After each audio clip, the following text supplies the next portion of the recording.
आता आज जे काही मी सहन करतोय ना, त्या माझ्या प्रत्येक त्रासाची परतफेड तुला नंतर करावी लागणार आहे. तेव्हा जेव्हा तुला त्रास होईल ना, तेव्हा तुझ्या त्रासावरती थैथया नाचणार आहे मी असाच.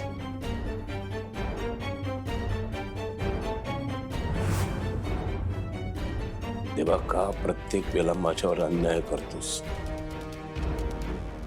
त्याच वेळेला जर तिला उचलली असतीस तर आजचा हा दिवस मला बघावाच लागला नसता.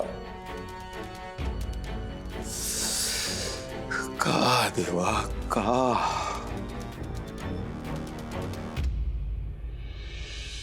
माधवी, वंस, गायत्रीने जयासाठी दागिने काढून ठेवले, तेवढे द्या बरं का त्यांना. आपल्या मुली चमकायला पाहिजे तो की नाही. आणि माधवी, थोडी लवकर तयार होशील का तू? हो हो, पण काय ना, मी अंबिका वंसांना कामात मदत करत होते.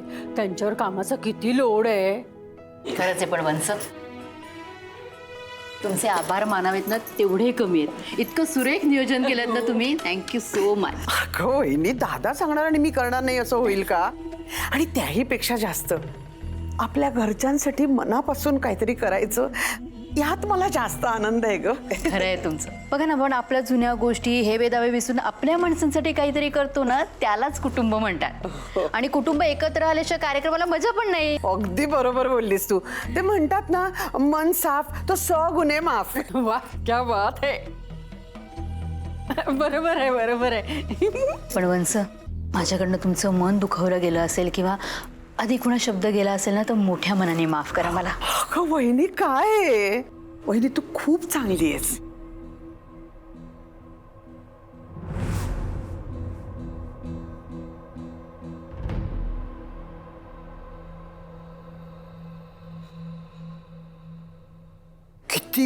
किती तयारी करायची अजून, बापरे.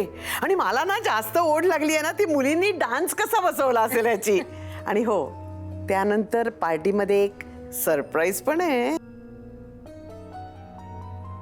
तुम्ही नियोजन केलंय ना, म्हणजे सरप्राईजची काही कमतरताच नसणार आहे. चला चला, आवरायला घेऊया. मुक्ताची आवरावर सुरू पण झालीये, आपण मागे राहायचो.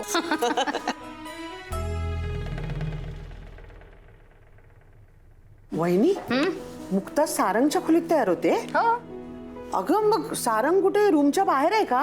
हो. अगं बाई, मग मुक्ताला नटताना बघायचा चान्स कसा सोडला साहेबांनी? नसताच सोडला, पण हे स्वतः गेलेत त्यांच्या खोलीत. अहो दादा, हे काय? अहो तुम्ही आज परत आमच्या दोघांसाठी नाश्ता घेऊन आलात. तुम्ही एवढा त्रास नका करत जाऊ. एक मिनिट, दोघांसाठी नाश्ता आणलेला नाहीये, तुझ्यासाठी आणलेला नाहीये. हा फक्त मुक्तासाठी घेऊन आलोय मी. अहो नाही, नको दादा, तुम्ही नाश्ता यांना द्या, मी खाली जाऊन करून घेईन. नाही नाही, हा नाश्ता फक्त तूच करायचा आहे. अहो दादा, द्या ना मला. काय तुला नाही मिळणार? तू जा तिकडे खाली आणि स्वयंपाकघराचा आणि तिथे मागून घे नाश्ता, तिथेच करून ये. अहो दादा, ही चिटिंग आहे. म्हणजे तुम्ही तुमच्या मुलाला विसरताय आणि आता फक्त सुनेचे लाड करायला लागले. आता ते, अरे आपल्या घरातले जे पोरी आहेत ना सगळ्या, ती काहीतरी मेकअप आर्टिस्ट आली आहे, त्या मुक्ताचा मेकअप करायला तिला घेऊन येतात तिकडे. अच्छा, त्यामुळे ह्याच्यामध्ये तू मध्ये ढवळाढवळ करायची नाही अजिबात. तू जा खाली तिकडे नाश्ता करून ये. हो पण दादा, मी ऐकणार नाही. हा नाश्ता फक्त मुक्ता करणार आहे. तू खाली जा, जाताना ते पार्टीचे कपडे घेऊन जा आणि नाश्त्याला म्हणून ते जाशील ते परत इकडे फिरकायचं नाही सांगून ठेवतो. मी काय म्हणतो, मी इथेच चेंज केलं असतं. नाही, get out. चल तू पहिला निघ. बाय. दादा, बाय. हा नाश्ता करून घे आणि त्या पोरी येतील त्या मेकअप आर्टिस्टला घेऊन तर मेकअप बिकअप करून टाक. पण वहिनी, मग आता बाळराजे आहेत कुठे? गेस्ट रूम मध्ये तयार होतोय. दादाने सारंगचा चांगलाच तो हा केलाय. ते काय हिरवा पक्षी काय असतो तो, हा पोपट केलाय. भाऊजी, पाहुण्यांची सगळी सरबराई, मानपान सगळं तुमच्याकडे व्यवस्थित करा सगळं. हा मग बघा कसं व्यवस्थित लक्ष ठेवतो ते. हा हो, आणि त्यांना हवं नको काय ते विचारताना गाळलेल्या जागा भरूनच बोला, नाहीतर त्यांना बुचकळ्यात टाकाल. बरं भाऊजी, पाहुण्यांची यादी तयार केलीत ना? जरा देता का, म्हणजे एकदा नजरेखालनं घालून घेते. हो केले, दाखवतो ना तुम्हाला. आशा, ताट आहे ना यांना नेऊन दे. अगोदर गॅस बंद आहे ना बघ. होय होय. हा, जाऊया. हो चला. आल्या बिच्चारी ग माझी वहिनी, आणि बिच्चारा माझा भाऊ. किती किती भोळे आहेत हे. दादा बदललाय याच्यावर इतका सहज विश्वास बसला तुमचा. पण तुमच्यापेक्षा ती म्हातारी जास्त शाणी आहे. पण काही प्रॉब्लेम नाही, तिलाही वेळ लागायला जास्त वेळ नाही लागणार आहे.